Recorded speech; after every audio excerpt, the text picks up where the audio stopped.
आदरणीय आजम खान साहब कुछ नहीं आ रहा। बहुत पुराने नेता हैं। पुराने नेताओं की बात ही कुछ और है, पुराने लोगों की बात ही कुछ और है। ये हमारी पार्टी के दरख्त हैं,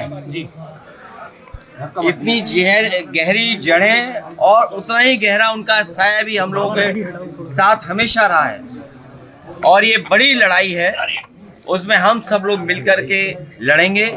उनका स्वास्थ्य अच्छा हो, उन्हें न्याय मिले और शायद देश के इतिहास में और पॉलिटिकल कैरियर के इतिहास में पता नहीं भारतीय जनता पार्टी कौन सा गिनीज वर्ल्ड रिकॉर्ड बनाना चाहती है, कौन सा वर्ल्ड रिकॉर्ड की पॉलिटिकल परिवार आदरणीय आजम खान साहब पे सबसे ज्यादा केस लगे हैं। कोई अगर दूसरा परिवार ऐसा हो जहां पर केस लगे उनके ऊपर है गलत केस लगे, उनकी पत्नी पर, बेटा अब्दुल्ला और उनके परिवार के और जितने भी साथी थे उन सब पर इस सरकार ने झूठे मुकदमे लगाए हैं। और इतना तकलीफ परेशानी किसी को नहीं पहुंचाई गई होगी जितनी आदरणीय आजम खान साहब और उनके परिवार को पहुंचाई गई है। ये कोई वर्ल्ड रिकॉर्ड बना रही है भारतीय जनता पार्टी।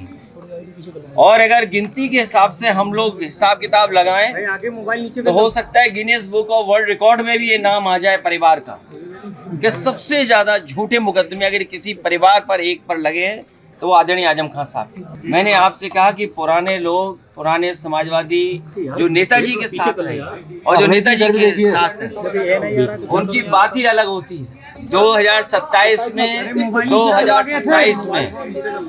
2027 में सरकार बनने जा रही है और पीडीए की आवाज बुलंद होगी कि कोई कल्पना कर सकता है कि सुप्रीम कोर्ट में जज साहब के ऊपर भी जूता फेंक दिया गया हो या जूता निकाला गया हो। हालांकि वो बात यहाँ करने की नहीं है। आज मैं आदरणीय आजम खान साहब का हालचाल लेने आया था क्योंकि जेल नहीं पहुंच पाया था, इसलिए मैं मिलने आया था।